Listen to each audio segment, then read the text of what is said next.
Hi అండి. Welcome to my channel మా ఇంటి రుచులు. సో, ఇవాళ మన స్పెషల్ ఏంటంటే పచ్చి రొయ్యలు, కొబ్బరి ఇగురు. నా ఫేవరెట్ అండి. సో, లేట్ ఎందుకు స్టార్ట్ చేసేద్దామా? పాన్ పెట్టుకొని ఒక 3 టేబుల్ స్పూన్స్ ఆయిల్ వేసుకోండి. అది బాగా వేడయ్యాక ఆవాలు, జీలకర్ర, ఒక 2 పచ్చిమిరపకాయలు, ఇంకా కరివేపాకు వేసుకొని బాగా వేయించుకోండి. నేను 1 కేజీ పచ్చి రొయ్యలకి ఒక మీడియం సైజ్ ఉల్లిపాయ తీసుకొని గ్రైండ్ చేసి పెట్టుకున్నానండి. ఇప్పుడు ముందుగానే గ్రైండ్ చేసి పెట్టుకున్న ఉల్లిపాయ పేస్ట్‌ని వేసి బాగా వేయించుకోవాలి.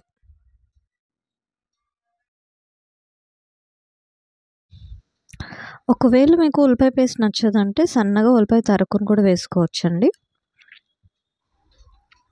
ఉల్లిపాయ పేస్ట్ కొంచెం వేగిందండి. ఇప్పుడు 2 స్పూన్లు అల్లం వెల్లుల్లి పేస్ట్ వేసి మళ్ళా వేయించుకుందాం.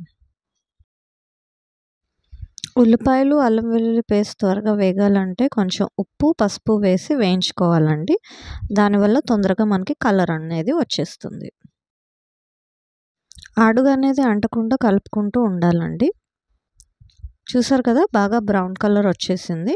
ఇప్పుడు ఇందులో ముందుగానే కడిగి పెట్టుకున్న 1 కేజీ పచ్చి రొయ్యలు వేసి కలుపుకుందాం. బాగా కలుపుకొని ఒక 10 మినిట్స్ మూత పెట్టుకుందామండి. చూసారా ఎన్ని వాటర్ వచ్చేసాయో? ఒకసారి కలుపుకొని మళ్ళా నీళ్ళన్నీ ఎగిరిపోయేదాకా మూత పెట్టుకుందాం. నీళ్ళన్నీ బాగా ఎగిరిపోయాయండి. ఇప్పుడు ఇందులో కారం వేసుకోవాలి. నేనైతే ఒక 2½ స్పూన్స్ కారం వేస్తున్నానండి. మీకు కావాలంటే ఇంకా ఎక్కువ వేసుకోవచ్చు. తక్కువ తినే వాళ్ళైతే ఇంకా తక్కువ కూడా వేసుకోవచ్చండి. చూసారు కదండి, అక్కడక్కడ ఆయిల్ కనిపిస్తుంది మనకు. బాగా వేగిపోయింది. ఇప్పుడు మనం ముందుగానే కట్ చేసి పెట్టుకున్న టమాటాలు, ఒక 2 టమాటాలు కట్ చేసి పెట్టానండి ముందుగానే నేను. అవి వేసి బాగా కలుపుకొని ఒక గ్లాసుడు వాటర్ పోసుకొని మళ్ళా మూత పెట్టేద్దాం.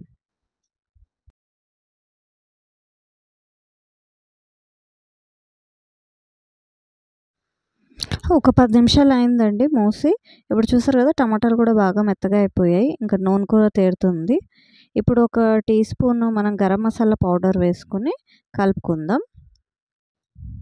అలాగే కొబ్బరి తురుము మనం ఏదైతే గ్రైండ్ చేసి పెట్టుకున్నామో అది కూడా వేసేద్దామండి.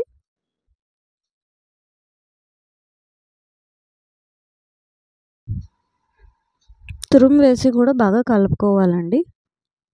కావాలంటే కొంచెం నీళ్ళు యాడ్ చేసుకొని కొద్దిసేపు మళ్ళా ఉడికించుకోవచ్చు. నేనైతే ఎలాంటి నీళ్ళు వేయలేదండి, ఎందుకంటే నాకు వాటర్ సరిపోయాయి. ఇప్పుడు లాస్ట్‌లో మనం కొంచెం ధనియాలాకేసి కలిపేసుకొని దించేసుకోవడమేనండి. అంతే, ఎంత సింపుల్లో చూసారు కదా! కొబ్బరి, పచ్చి రొయ్యల ఇగురు రెడీ. తినేద్దామా మరి?